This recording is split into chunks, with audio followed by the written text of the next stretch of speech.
Olá, sejam bem-vindos então ao nosso segundo episódio do nosso podcast, nosso projeto Caminhos. Meu nome é Felipe Souza, estou aqui com o seu Telmo. Dá um alô pessoal aí, seu Telmo. Boa tarde a todos, estamos de volta e vamos continuar com esse nosso projeto, caminhando, né? No circuito da vida, andando, buscando novas ideias e algumas reflexões. Isso aí. Bom, a gente fez o nosso primeiro episódio aí, já lançamos no YouTube, no Spotify, nas redes sociais também. Recebemos vários retornos aí bem bacanas que a gente, enfim, até de pessoas que a gente não esperava, assim. Queria agradecer a todo mundo aí que tá nos assistindo, que tá nos compartilhando aí, que acho que realmente a ideia é essa, assim, de levar esses pensamentos, essas conversas aí adiante e criar novas conversas, né? Acho que o legal é isso, né? Compartilha um pouco com nós aí o que o pessoal te passou, pai, o que tu sentiu desse primeiro episódio aí. Olha, uma coisa que me surpreendeu, né? Porque eu não estou acostumado com isso, né? Pois é, estamos novos na história. Só veio e ouve alguns vídeos e tal, algumas conversas. Mas eu fiquei assim encantado e surpreso, porque as pessoas gostaram da genuidade, daquilo que a gente trouxe lá da infância, né? De experiências vividas, de vivências que a gente tem, tu como filho, eu como pai, a nossa diferença de idade. E esse projeto, nessa linha do tempo, né, é que a maioria das pessoas comentaram isso aí, recordando algumas passagens, né, deles como amigos de vocês, né, o Conrado do Toninho Silício, fez uma abordagem assim, um comentário muito interessante, que até me sensibilizou, porque ele recordou, como amigo do Felipe, de infância, indo lá em casa, via como a gente vivia, isso é muito importante. É esse resgate, né, Felipe, da experiência vivencial na família, na infância, na adolescência, na juventude, para mostrar para os jovens e para as pessoas que ainda existem valores no mundo que a gente tem que cultivar, principalmente esses valores assim da amizade sincera, autêntica. Eu sempre digo que a grande amizade é aquela que a gente faz lá na escola, lá na adolescência, lá na juventude. É, isso aí. E a gente, depois, claro, eu revi ali o episódio, até pra gente saber como é que se comportou, né? É um negócio que a gente não tá acostumado. Mas achei legal, assim, também que a gente conseguiu, daqui a pouco, fazer essas reflexões, essa conversa também sem querer, que eu acho que é uma coisa que às vezes pinta muito nesse tipo de conteúdo, assim, que é estabelecimento de regra, o que tem que fazer. Não é, a ideia não é essa, a ideia é realmente trazer pra conversa, trazer uma conversa, fazer refletir, até, tem um pessoal, cara, que legal, daqui a pouco até me pediu indicação de livro, é isso aí que é legal, que eu acho que a ideia realmente é essa, assim, né, de trazer trazer ao bate-papo essas questões aí. Bom, e como a ideia que a gente conversou lá no início era de trazer a partir daquele primeiro episódio, onde a gente contextualizou, trazer em cada episódio uma temática diferente, né? Pra gente também aprofundar um pouco mais o tema e levar isso para alguns caminhos diferentes na própria conversa aqui.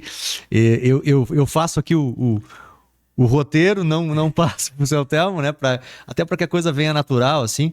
Mas hoje algo que a gente colocou para conversar aqui é sobre o trabalho, né? O trabalho é algo que a gente compartilha, uma das profissões, que nós ambos somos advogados. O pai foi professor também por muito tempo. Eu até estou fazendo um curso de história aí, mas tá meio parado, não vou negar que tá difícil de continuar. Mas... E o trabalho, então, também sempre permeou toda a nossa própria relação, assim, né? Eu, desde pequeno, vendo tu no escritório e estagiei no escritório, depois fui trabalhar fora e retornei, estamos hoje no mesmo escritório, assim. Mas o trabalho, então, é um assunto muito importante para nós, né? Agora, muito importante, mas... E eu acho que tanto para ti quanto para mim não é o essencial, assim. Porque a família, a gente sabe que é a nossa família, enfim.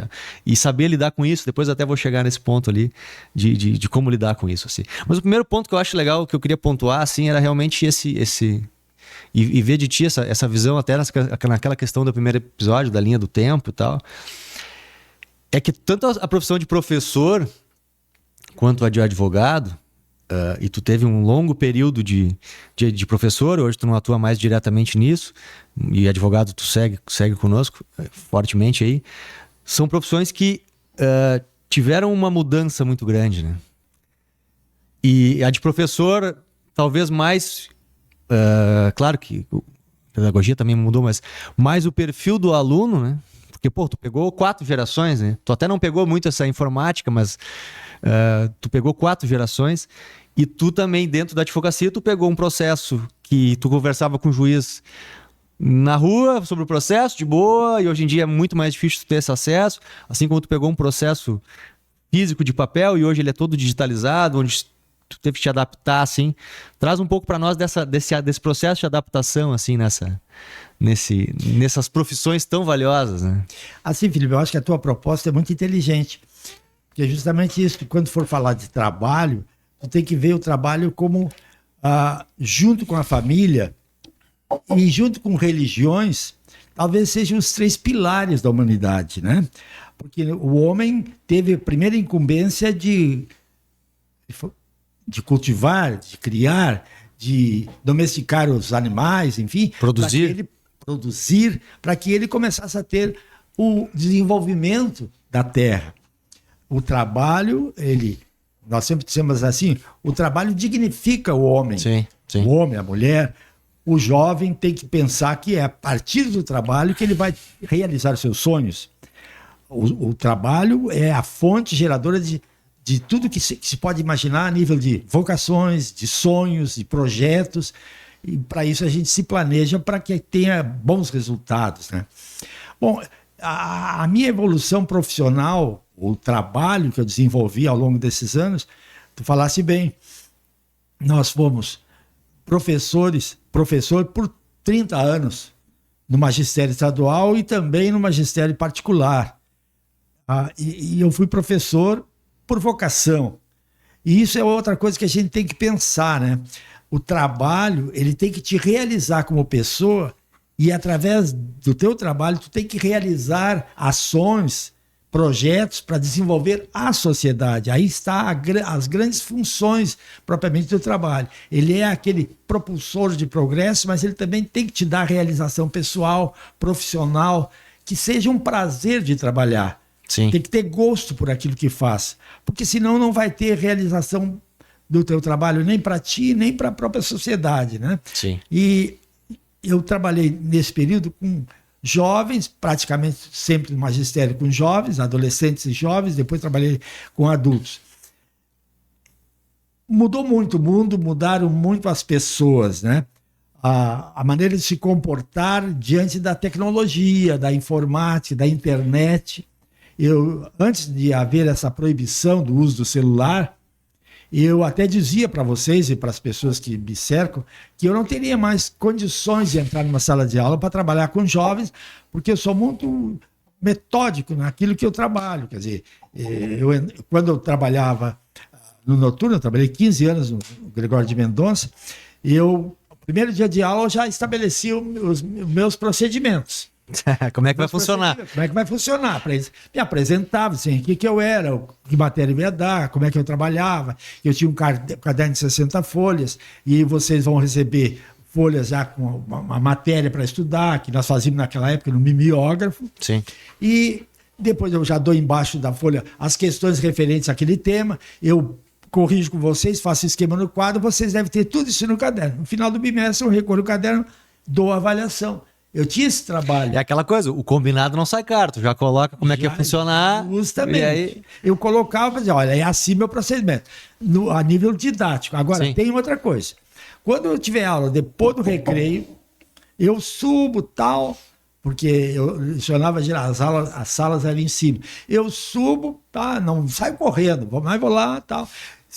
Quando você chegar atrasado e a porta estiver fechada, nem adianta bater, porque eu não abro. Mas tem nossos livros. Alguém vai te levar os livros para criar a disciplina das coisas, porque a desorganização nunca dá bom resultado. Sim, faz sentido. A outra coisa, depois do recreio, se eu tiver aula, não entre mascando chiquete, porque eu deixo sentar. Aí a bonitinha chegava, sentava tal, e eu disse, tô aí, ó, lá no lixo. Tá? Ela ia lá, batendo o sapato, lá, largava o chiclete no lixo. Por quê? Para sentir que todo o ambiente tem uma forma de se comportar. Claro, porque claro. nós não, a escola não educa. Quem deve educar, a obrigação de educação é da família. A escola complementa a educação naquilo que ela pode fazê-lo. Então, isso aí é interessante. Me realizei no magistério, principalmente na relação com o aluno e com a busca de conhecimento que os alunos tinham. Alunos que saíram da oficina, não jantavam, corriam para estudar à noite. Isso que me criava admiração em mim. Sim. Né? Hoje também nós temos jovens, né, Claro. que pegam o ônibus aí, ou fazem o cotismo dos carros, vão para a faculdade, voltam 11h30, meia-noite. E eu sempre dizia para eles, tá, que todo sacrifício vale a pena para estudar. Porque mais do que nunca hoje no mundo, tu tem que ter alguma especialização de alguma coisa, ou no nível de segundo grau, ou faculdade, né? Sim. E como advogado, né, eu até falei no nosso primeiro episódio, eu cheguei um momento que eu vi que eu sabia lidar bem com as pessoas. O advogado tem que saber lidar bem com as pessoas.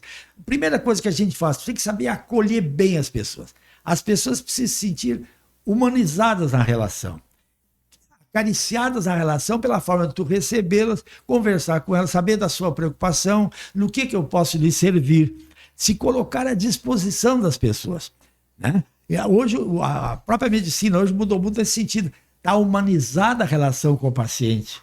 Né? Antes não era, ele fazia consulta, às vezes nem olhava para o paciente, né? Mas aquilo me fez despertar que eu poderia ser advogado. Nunca tinha pensado em sê-lo, mas... E aquele sonho, né, Felipe, aquele projeto, também pela necessidade de eu via que com 4 filhos, só professor, era meio complicado. Ia ser difícil. Aí, mas eu fiz um esforço muito grande, né? Trabalhava o dia todo, ia para a faculdade, naquela época não tinha ônibus para ir para a faculdade, a gente tinha que se cotizar com colegas, e graças a Deus a gente conseguiu, é uma das profissões, juntamente com professor, que tem muita ligação entre ser professor e ser advogado. Sim, claro. Porque primeiro tem que ter uma atualização muito constante, muito permanente. Sim. O advogado tem que estudar sempre. Ele não pode achar que está formado e, pô, agora estou pronto. Não, nunca ninguém está pronto em conhecimento. E graças a Deus também, por esse meu afã de trabalhar com advocacia, já era, tipo, como o magistério me integrou muito na comunidade, eu comecei e tal, e eu trouxe meus filhos, porque eles também viram que através da minha referência como professor, como advogado, é por ali que eu tenho que caminhar, porque afinal de contas, né? E pelo menos 3 deles, são 4, o Fabiano buscou outra área, que se realiza muito bem naquela área dele, claro, né? Mas vocês hoje, e foi uma das grandes conquistas que eu tive, e eu sempre digo, eu me orgulho de vocês estar trabalhando comigo, porque vocês copiaram os nossos valores lá de casa, né? Aqueles valores que são fundamentais para a relação do advogado com o mundo jurídico e com os clientes, né? Transferir para vocês também aquele elo de credibilidade que é fundamental para o advogado, né? O trabalho do advogado ele está em cima da credibilidade, assim como todo profissional liberal. Só que o advogado tem um instrumento que os outros profissionais não têm, que é a procuração. E aqui está o grande perigo, muitas vezes, de um profissional sem escrúpulo, ou sem ética, ou mal formado, né? Aquela formação básica que a família dá, ele usa essa procuração muitas vezes para cometer ilícitos e denegrir a imagem dos outros advogados. Diz que aí todo mundo diz, viu esses advogados? Isso aí nos machuca. Sim, né? sim. Afeta todo mundo, né? Tu passa a vida toda trabalhando, né, Felipe? Sim. Gerando o teu trabalho de uma forma ética, e aí vem um colega, faz uma bobagem, né? Essa questão da adaptação ali que eu trouxe como uma ideia de reflexão inicial, que é isso, eu acho que é um cuidado, que até por isso que tu traz, assim, de que essa essência da atividade de advogado, enfim, que é essa questão do acolhimento e tal, e casar isso com a questão da adaptação, porque, por exemplo, hoje, claro que a gente tem a tecnologia, agora a gente tem até a própria inteligência artificial, e a gente vê alguns cursos jurídicos aí, questionáveis, enfim, mas que existem, que dizem, porque o advogado ele tem que usar a inteligência artificial para fins de ter mais celeridade, para atender rápido, para tu ter mais demanda, para tu ter mais... Só que, ao mesmo tempo, isso te leva a que a inteligência artificial, claro, ela pode ser usada para tu, daqui a pouco, desburocratizar o teu serviço, mas a essência da advocacia, ela é esse, né? De atender, de ouvir, porque até vou te dar um exemplo, que eu não te falei. Essa semana, em função ainda do reflexo do primeiro episódio, a gente conversa com um com o outro, e conversei com o pai de um amigo meu que encontrei numa situação, e ele me disse, rapaz, tu sabe que isso há 200 anos atrás, que nem diz há 1500, tem uma situação com o teu pai e foi bem aquilo ali. Aí ele me contou assim, não, porque eu tinha emprestado um dinheiro pra uma pessoa e tal, e essa pessoa não me pagava, e eu tentando cobrar, e um dia a advogada dela me ligou, e da pessoa, enfim, e disse pra eu ir lá disse pra eu ir no escritório dela que tinha que conversar comigo. Eu me assustei, daqui a pouco achei o que ela podia fazer e tal. Fui lá no Dr. Tel pra ver o que eu fazia. De repente ele achou que tu ia já mandar o cara entrar com uma ação e tal. E tu disse pra ele, cara, tu conversou com ele, atendeu, disse pra ele, vai lá e escuta ela. Vai lá e escuta ela, vê o que ela vai dizer. Ela te chamou, tu vai escutar. Daquilo que ela te disser, tu volta aqui e a gente toma um caminho.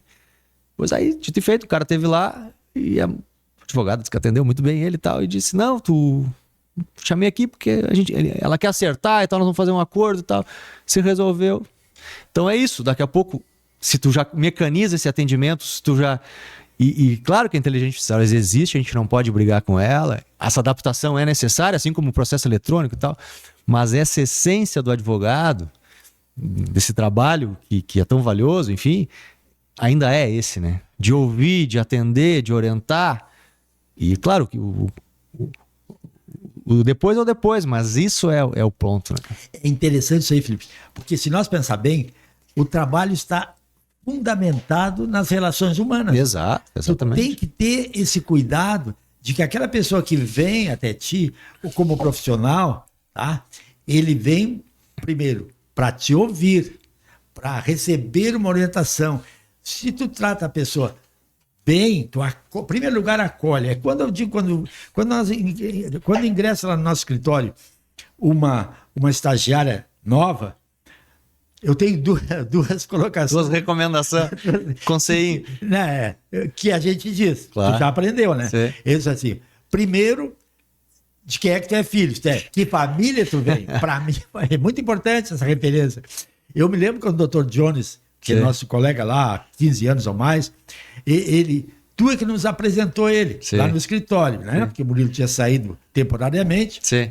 Aí o Jones tinha trabalhado no Correio, assim, muito tímido ainda, recém tinha se formado. Ele sentou na minha frente, encaminhado por ti, e isso é uma coisa que realmente me marcou e eu acho que marcou ele.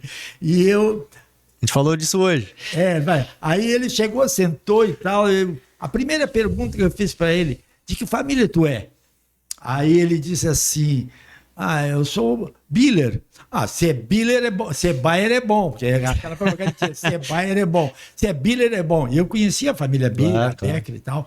E aí ele veio para nós. Então, assim, essa relação humana do trabalho que nós, graças a Deus, temos com os clientes, ela é fundamental para todas as profissões, mas principalmente para quem trata de pessoas que vêm com problemas, ou na saúde, pela medicina, ou na advocacia, por uma questão de situações, problemas que as pessoas trazem para a gente. É isso aí, porque realmente, assim, entender esse trabalho, claro que a gente às vezes tem muito prazo, enfim, mas entender que às vezes essa situação de atender, de ouvir é que é o ponto, né? Bom, essa questão da adaptação ela é muito importante, assim, mas um outro ponto que aí a gente pode aumentar a nossa lente de visão assim, em relação ao trabalho, e aí não só em relação ao direito, mas usando, porque é a nossa experiência própria, né? É a questão de conciliar o trabalho com a vida pessoal, assim. Com a vida pessoal, e não só familiar, mas enfim. Porque, assim, claro que eu... eu sou de 84, acho que tu trabalhou... tu trabalhou como professor, vamos dizer, até 98, 2000, ali, enfim. Eu me recordo que tu trabalhava durante o dia e à noite tu dava aula, enfim. Mas, e algo que eu me espelho em ti é isso, de saber conciliar isso, né? De não levar para casa, muitas vezes, os problemas do escritório, assim. Aquela coisa que até pouco tempo a gente questionava, assim, que tu não atendia o telefone em casa, né? Cara, mas nada melhor que isso, porque tu tá no escritório, tu tem que conseguir realmente saber conciliar, porque a gente sabe que é uma rotina pesada, assim. Então, e nesse mundo que a gente vive hoje, até depois vou ler um trechinho de um texto do Felipe Daroit ali, que um amigo me encaminhou e que eu acho que é bem peculiar pros dias de hoje, assim, porque hoje há uma certa cultura a essa... Tem que trabalhar 24 horas por dia, eu preciso, sabe? E cara, cuidado, né? E eu acho que tu sempre soube lidar com isso, assim, né? Olha, Felipe, é aquilo que nós dissemos antes, né? O trabalho é fundamental para a realização pessoal, profissional e também social. Só que, como os gregos diziam, a virtude está no equilíbrio, na moderação, em tudo. Por quê? Notem bem, cuida só. Nós tivemos, a Ana e eu tivemos os nossos filhos na década de 70 e 80. Né? Uma década, 2 décadas interessantíssimas sobre de evolução de mundo, né? Mas eu trabalhava 40 horas no magistério, né? Licionava até na Barão do Caí à noite, eu também trabalhei. Claro, além de gostar demais de lecionar, isso é uma questão de necessidade também, né? Sim, claro. É a família, tem que prover a família de recursos necessários para dar uma vida digna. Mas notem bem, eu sempre cuidei disso. Porque quando no movimento estudantil, em 66, 67, 68, que eu estava no magistério e eu fui presidente do Grêmio em 66, em 67 nós criamos a UPS, em 68 eu voltei a ser presidente, e em 69 eu encerrei, tive estágio. O que acontece? Eu não estava casado ainda, mas eu tinha o armazém do meu pai, que eu trabalhava de manhã, né?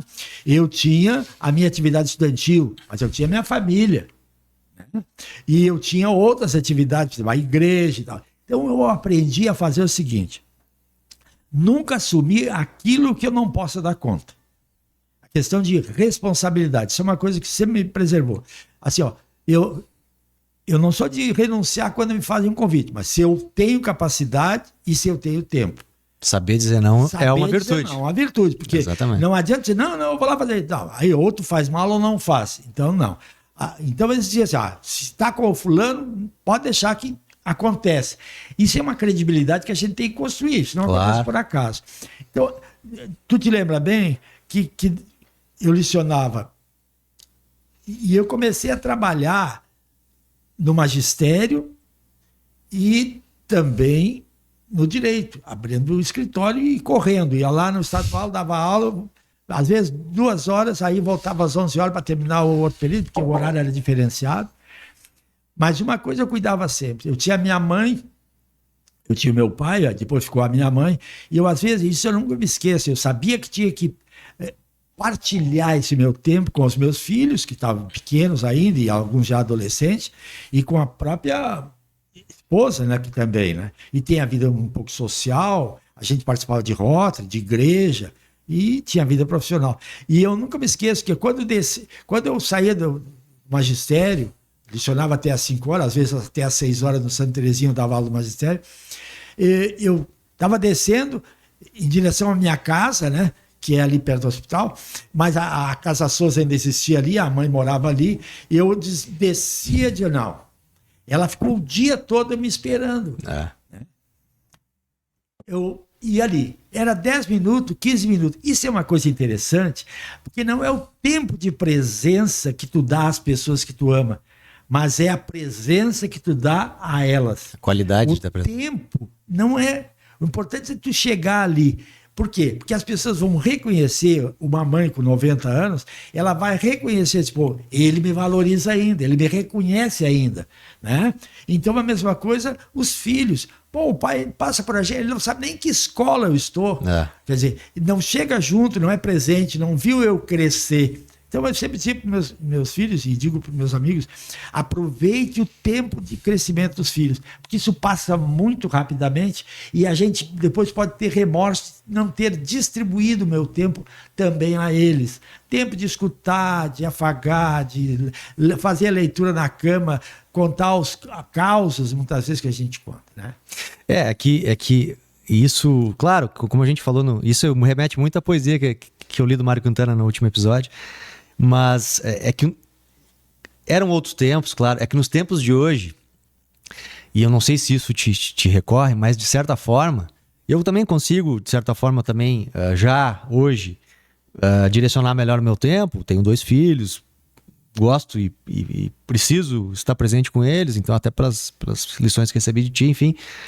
Mas, de certa forma, hoje tu é cobrado se tu não está produzindo, sabe? Isso é um problema que acomete cada vez mais pessoas e cada vez mais jovens, assim, e eu acho que é um cuidado que a gente tem que ter muito, assim. E eu vou ler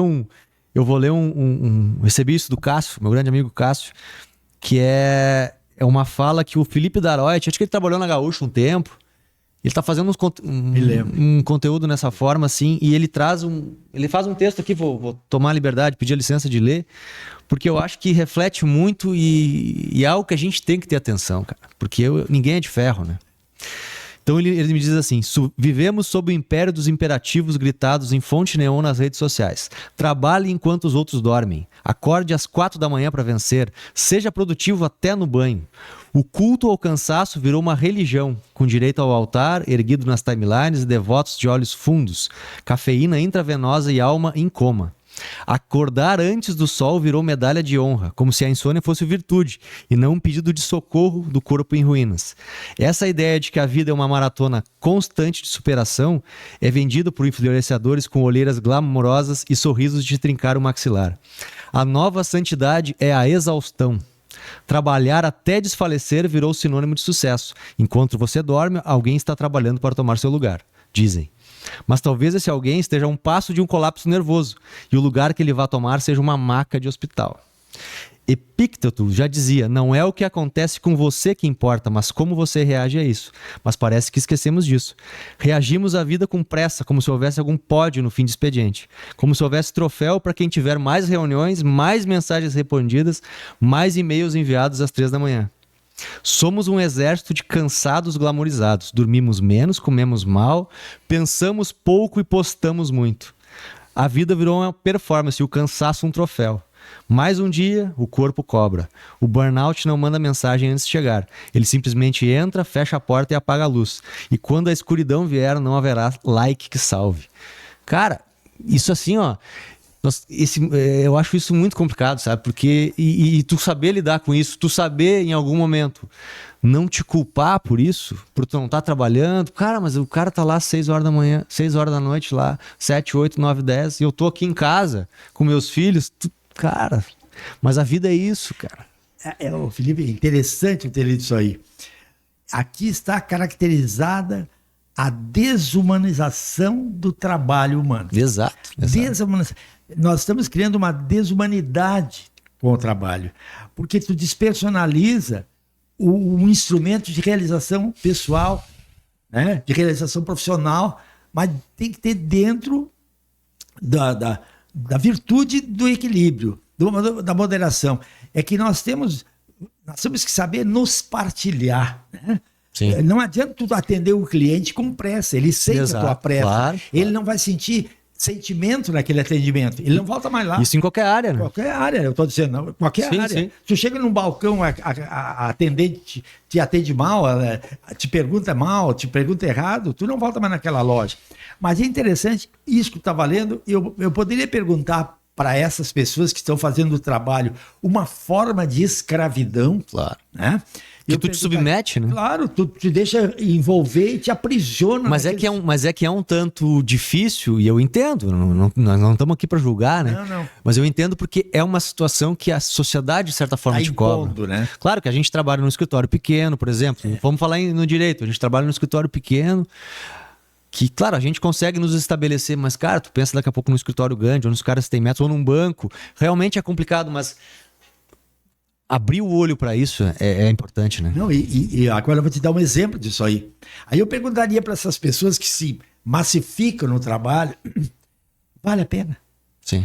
Essa é uma pergunta que eu fazia sempre na minha vida. Está valendo a pena?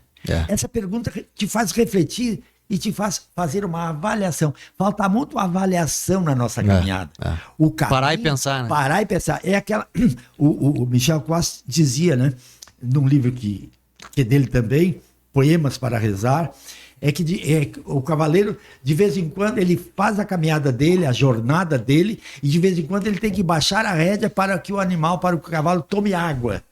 Essa passagem, tu tem que de vez em quando parar para tomar água, isto é, para pensar, será que está valendo a pena? Eu estou aqui trabalhando no escritório, já tá escuro, é 10 horas da noite, e lá está minha mulher, tá 2 filhos, um com 6, outro com 8, e eu não estou valorizando isso aí. Eles estão num ambiente vazio de afeto por falta de mim.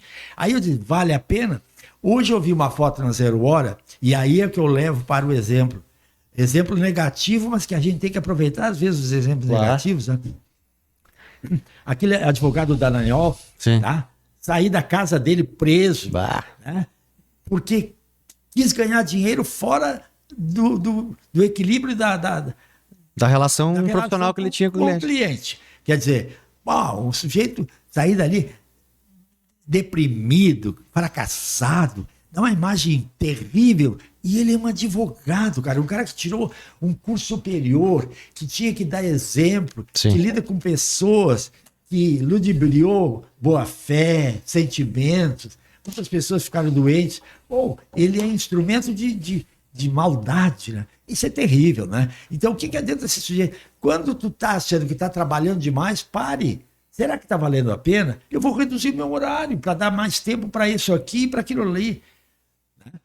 Esse livro que eu adquiri no ano passado, que eu acho maravilhoso, que é O Bom da Idade, esse neurologista americano, ele diz justamente isso aí, né? É que nós precisamos partilhar o tempo para os momentos que nós valorizamos. O que é preferencial na nossa vida? Eu, às 11 horas, eu tenho muitos ritos. Às 11 horas eu estou lá na minha casa. Os clientes já sabem, eu não estou ali no escritório. Excepcionalmente quando eu estou te atendendo, mas eu vou lá tomar meu chimarrão, tomar meu vinhozinho, escutar a rádio, conversar, tomar chimarrão com a esposa. Às 5 horas tu já não me encontra mais lá. Por quê? Porque eu criei ritos para isso aí, porque eu tenho preferência. Se nós não estabelecermos disciplina, a nossa vida se desorganiza. Então é a mesma coisa do trabalho. Tu, por exemplo, tu tem um filho, mas tu tem às 11 horas, tu sabe que tem que levar o Lucas lá para o futebol. A presença do pai levando a escola. Tem uma reunião. Bom, quinta-feira eu não posso, às 8 horas eu tenho uma apresentação, ou eu tenho uma reunião de pais. Sim. Eu que fui professor, via muito disso. A direção da escola fazia uma reunião para, às vezes, um palestrante, um psicólogo, a mãe. Aí o pai empurra a mãe, vai a mãe. Não dá, a educação não pode ser capenga. Claro. Aí, né? É que o trabalho muitas vezes também, por essa ótica, né? Claro que nem tu referiu antes ali, a questão da necessidade. Por muitas vezes, por algum momento, tu tem que trabalhar mais, ou enfim, mas tu ter essa parada de pensar é importante. Mas é que o trabalho pode ser também, muitas vezes, um escudo para tu não pensar sobre outras coisas, né? Daqui a pouco tu tem uma situação familiar, tu tem uma situação em casa que tu quer sufocar aquilo. Quer defender, tu quer sufocar aquilo, também é isso, né? Então, cara, pensar sobre isso, ter esse cuidado, porque, cara, quem já passou por uma situação de esgotamento do trabalho é uma situação, cara, muito, muito ruim, assim. Então tem que trabalhar com isso, tem que observar isso, e acho que essa questão da moderação que tu traz novamente dos gregos ali, até Hoje em dia tem muito coach, não sei o que mais, né, influenciador, mas tem um livrinho lá, Meditações de Marco Aurélio, custa 10 pila na Amazon ali, que tu traz vários conceitos sobre isso, sobre a importância da vida, reflexões sobre isso, enfim, que são coisas que, poxa, escrito há muito tempo atrás, né? Eu até vou aproveitar e eu indico esse livro, e eu acho que aqueles que se interessam em ter um livro, tu vê, que foi escrito lá em 578, lá, esse autor foi conselheiro de Nero, não precisa dizer mais nada, mas ele aproveitou que Roma, conquistando a Grécia, ali Atenas, levou toda a cultura, principalmente da filosofia, para dentro de Roma, e muitos filhos de nobres eram educados, né, por tutores filósofos e homens cultos da Grécia, e esse homem, Sêneca, ele escrevia cartas aos amigos e tal, sobre a vida. Como viver, como ser feliz, o que evitar, como fazer. Né? Grandes pensamentos que ele aproveitou do acervo cultural da Grécia. E esse livro eu indicaria para todas as pessoas, eu tenho ele, eu acho que vale a pena, é Café com Sêneca. Legal. Esse livro é espetacular, tá? Porque, tu vê, vamos voltar aí a 1000 e tantos anos, mas ele tem uma clareza de princípios assim muito importante. E esse tema que tu trouxe hoje, e essa reflexão que a gente acabou de fazer, ela tem que servir de alerta para muitas pessoas que supervalorizam o trabalho como uma forma assim de sobrevivência, existência absoluta. Não é por aí. Não é por aí. O trabalho faz parte da tua vida. Exato. Mas ele não é a tua vida. Perfeito, isso aí. Né? Por quê? Porque tu tem outros compartimentos existenciais, como a família, os amigos, outras atividades, né? A escola que tu vai lá contra. Tu tem toda uma interação social. Esse autor que eu falei antes lá, do Silver Trin, esse livro é muito O Bom da Idade, e não só para pessoas já com certa idade, mas para todo mundo se preparar, porque a gente tem que se preparar para viver melhor para frente, porque o que aconteceu atrás, né? Ele diz assim, quanto mais interações sociais tu tiver, ou isto é, quanto mais comunhão social tu tiver, mais possibilidades tu vai ter de ser feliz. Que é o grande objetivo humano, né? A felicidade. Isso é construir uma vida boa. Sim. Que no fim é a felicidade na família, na relação profissional, babá. Então isso aí nós temos que cultivar. Nós estamos perdendo o sentido de humanidade por causa dessa tecnologia louca que estamos aí. Tanto a internet quanto essas mensagens que vêm atordoando a gente, né? Sim. E quem vive muito em cima disso fica obcecado. São gatilhos de ansiedade, enfim, tudo, e acaba gerando uma obsessão também, né? É complicado. Bueno, um outro ponto que eu queria pontuar, assim, sublinhar e trago, talvez novamente para nossa profissão em específico, assim, mas que eu sempre acho legal de trazer a reflexão, assim, em relação à profissão do advogado, né? A profissão do advogado, ela tem todas as suas belezas e a sua magnitude, a questão da proteção constitucional, enfim, mas a profissão do advogado, ela tem um perfil sedutor, assim, que... E isso... eu queria ver contigo o que tu sentiu ao longo da tua caminhada, assim. Porque no sedutor no sentido de que ela pode te levar a achar que tu é o cara. Justamente até pela procuração, ou até por daqui a pouco, o doutor até me resolveu o problema, tu tá achando ali que tu tá por cima da carne seca, assim. Voltamos àquela frase que a humildade é a mãe de todas as virtudes, mas assim, como lidar com isso, assim, como entender que, e isso eu demorei para entender, que tu não é o melhor quando tu ganha, mas tu não é o pior quando tu perde. E a advocacia é isso, tu perde e tu ganha por situações às vezes que extrapolam do teu alcance, mas claro que tu contribuiu, e tu perde por vezes por situação que tu não extrapola.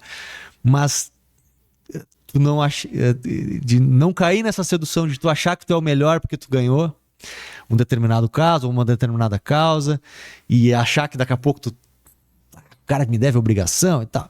E também não cair no fundo do poço quando tu não consegue preencher um objetivo, assim. Como lidar com isso? Claro que não estamos aqui de novo para dar uma resposta, mas refletir sobre como tu lidou com isso, né? Realmente, a advocacia, né, é uma profissão brilhante, né? Nós tínhamos no Brasil, historicamente, uma ideia de que o bacharel era uma pessoa melhor que todos que viviam na sociedade, né? Sim. Quem não tivesse tirado direito, parece que não fazia parte do... A questão do doutor, né? Doutor e tal. Mas isso se desmistificou bastante, muito até. Sim. Até porque hoje as universidades colocam milhares de advogados aí. Mas a sociedade sempre vai precisar de advogado. Felipe, isso é interessante. Isso depende de cada um. O advogado, como tu disseste, um momento ele é reverenciado, Eu sempre me encantei, tá? Primeiro na relação com o cliente. Geralmente eu procurava fazer com que nós tivéssemos uma relação mais estreita possível, tá? Isto é, quase tornando ele um amigo da gente, né? Tornando no sentido assim, ele é um amigo da gente. Aquele cara que chega não precisa estar batendo palma na frente da porta, ele já vai entrando, Sim. É bem recebido. Eu tenho um costume, eu acho que vocês também criaram ele, eu estou lá na minha sala, que nós temos ali 5 salas, a menina vem e diz, olha, a estagiária vem, o seu fulano está aí. Eu vou lá recebê-lo. Sim, Em vez sim. de ela trazer no meu... Por quê? Porque isso aí humaniza a relação, né?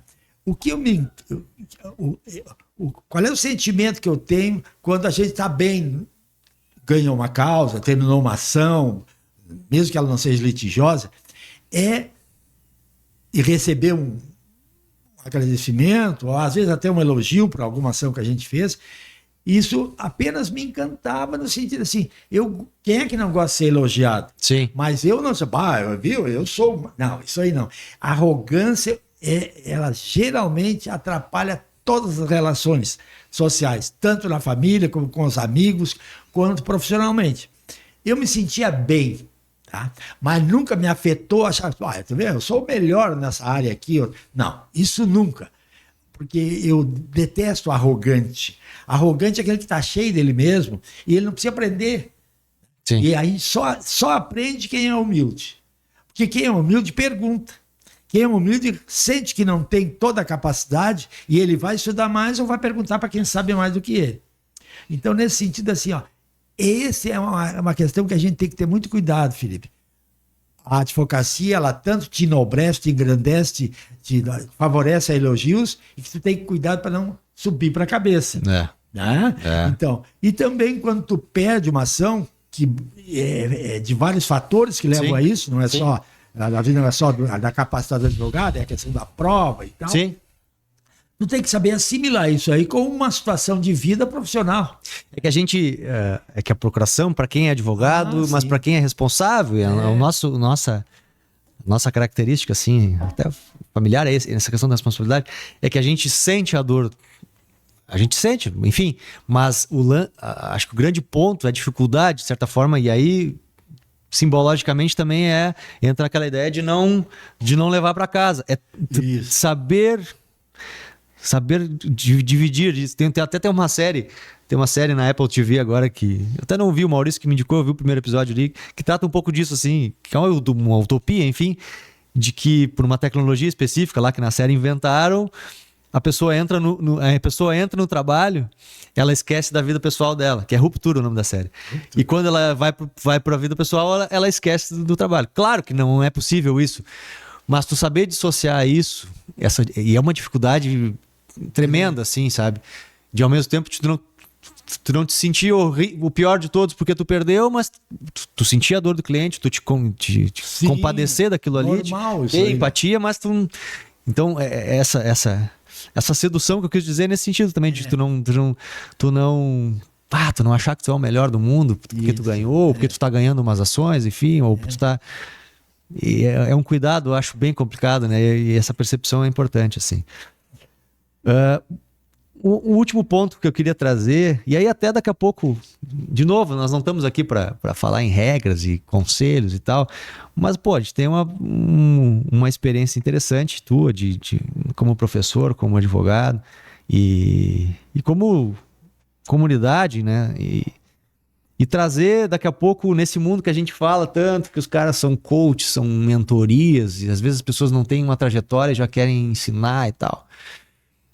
E que tu elencaria, assim, se tu fosse puxar de uma bacia, assim, cara, vou te puxar 2 ou 3 princípios para qualquer negócio, qualquer trabalho, que a pessoa, desde um garçom, um advogado, um médico, cabeleireiro, se tu fosse puxar 2, 3 princípios assim pro cara dizer, cara, isso aqui, se tu fizer isso aqui, tu vai te dar bem.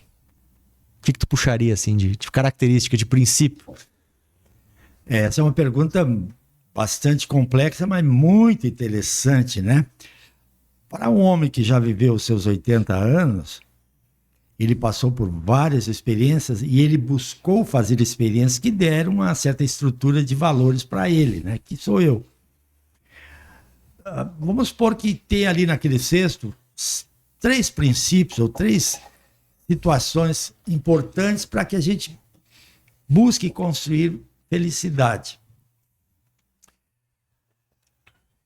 Vamos colocar como primeiro, tá? Buscar ter uma boa formação de valores, de conhecimento, preparar-se. Nunca entrar numa jornada, numa ação, sem estar preparado suficientemente. Porque toda vez que a gente busca entrar numa ação, na família, na sociedade, preparar-se para aquilo. No último episódio, inclusive, eu disse, maioria, não digo a maioria, mas muitos se tornam pais, mas não se preparam para serem pais. Quer dizer, às vezes as pessoas falam, pô, mas como está havendo separações, divórcio? E aí eu venho, né, com essa ideia. Pessoal, a questão toda é como o mundo evoluiu em relação à preparação para o amor no casamento. Lá, na década de 70, 80, 90 até, as pessoas tinham namoro, noivado e casamento. Quer dizer, tu vivia fases importantes. Primeira fase, conhecer-se, conhecer a família do outro. Porque quando tu casa com a família do outro também, né? Sim. Com os costumes que ela tem, com a tradição da família dela. Enfim, tradição que eu digo assim no sentido de como é que eles vivem, como é que eles se comportam. E eu me lembro que quando nós trabalhamos no curso de noivo, por 13 anos, na paróquia lá de cima, aí tinha muitos casais, tinha curso que tinha 2 a 3 cursos por ano, aí 40 e poucos casais, 50 casais, que as pessoas realmente se preparavam. Então, eu trabalhava com 2 palestras, e uma das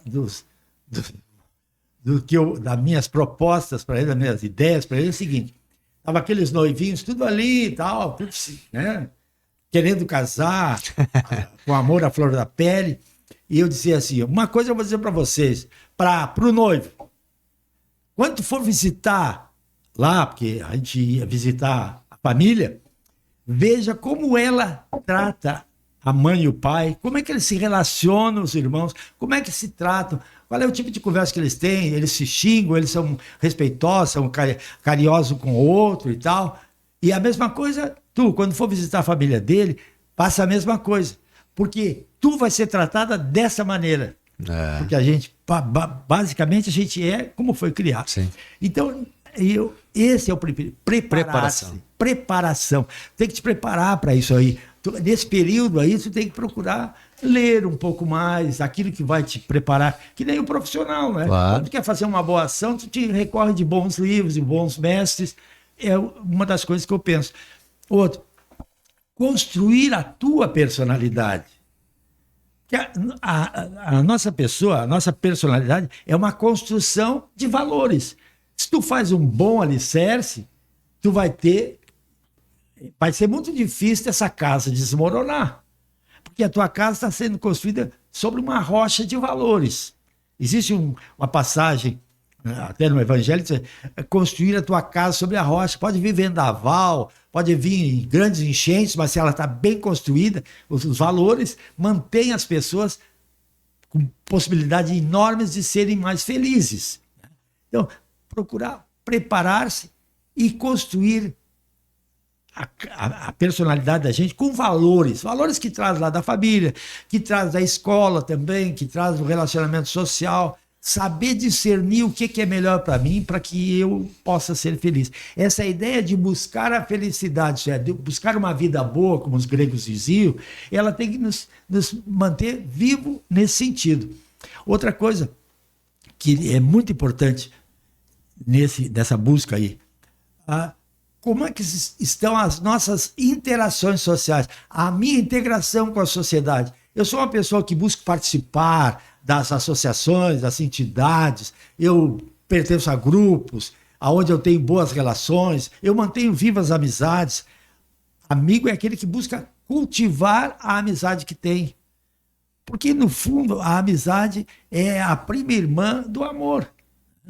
Se nós não soubermos fazer essa relação de cuidar do outro, de ser atencioso com o outro, que é o que nós temos que praticar no amor, de ouvir, de saber dialogar e não xingar, de cuidar demais para não agredir com voz e com tapa.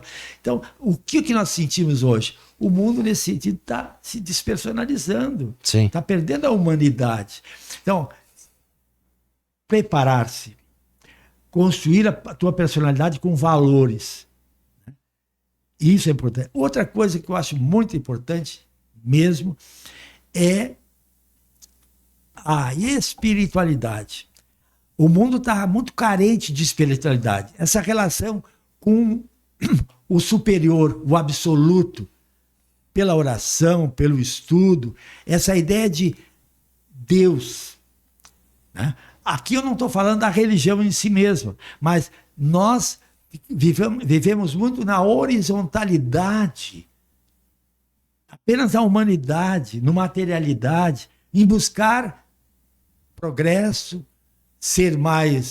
ostentar mais riqueza, mas a verticalidade da nossa relação, isto é, nós temos que ter uma ideia de absoluto, uma ideia de buscar ajuda até nesse sentido, pela oração, pela prática de valores que a religião te dá. Qualquer uma religião que tenha o mesmo Deus, ela te dá praticamente os mesmos valores. Então, a espiritualidade, essa espiritualidade tem que ser cultivada. As crianças precisam aprender que existem orações. Porque oração? Oração ela te eleva do plano teu para um plano superior. Tu está rezando por alguém, para alguém, né? Então, são princípios assim muito importantes que a gente tem que cultivar. E também saber cultivar as amizades que se tem, as relações que se tem, ser uma fonte de auxílio para os outros. As pessoas estão precisando de solidariedade. E um dos fatores que muitas vezes todos nós pecamos é ser mais solidários. Nós dizemos, o brasileiro, o gaúcho é muito solidário. É solidário no extremo, quando surge uma ação. Mas a solidariedade no dia a dia, muitas vezes. Né? Tem que ser no dia a dia. Né? Tem que ser no dia a dia. Então, são princípios que a gente. E outros tantos, né, Felipe? Sim. Nessa questão do trabalho, assim, da profissão, até vou trazer, para nós já ir finalizando aqui, vou trazer, antes de nós darmos o nosso até mais, eu vou trazer uma pequena mensagem que talvez tu não te recorde, mas tu escreveu num cartão que tu me deu quando eu me formei. Isso já faz, não vamos dizer quanto tempo. Que tu falou mais ou menos o seguinte, que não é um conselho, eu vou compartilhar aqui não como um conselho, mas como uma reflexão também, né? Jamais te desvirtue, siga teus ideais e os teus sonhos. Acolha sempre bem todas as pessoas, sem fazer distinção. Seja leal e comprometido com os clientes. Não engane de nenhuma forma a confiança em ti depositada. Tenha sempre o maior zelo profissional e faça do direito um instrumento de justiça e nunca esqueça a missão do advogado. Jamais se encerra, nem com sua morte, pois ele deixará seu exemplo profissional. Então, é uma bela mensagem que serve não só para o advogado, né? Mas, enfim, para todas as profissões que lidam com as pessoas, né? E aí estão contidos praticamente os grandes princípios que a gente tem que ter para ter a vida boa que os gregos diziam. Então, dá o teu até mais aí. Para nós sempre é uma satisfação poder divulgar e apresentar e principalmente manifestar, né, Felipe? E isso aí muito me orgulha de tu ter nos proposto isso, né? Tu, filho, propor a nós, a mim, pai, essa possibilidade da gente refletir, né, manifestar experiências de vida. Tu com teus 40 anos e eu com meus 80, mas procurando não dar conselho, mas dar exemplos para que as pessoas possam fazer reflexões sobre isso aí. Nós vamos seguir nesse trabalho, né, nesse projeto, e o próximo será logo em seguida, depois que tu viajar para o Rio de Janeiro, e que Deus te abençoe, te guarde lá e faça uma boa viagem. Perfeito.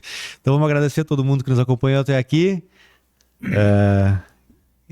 Acho que na outra semana tem mais. Até mais. Valeu!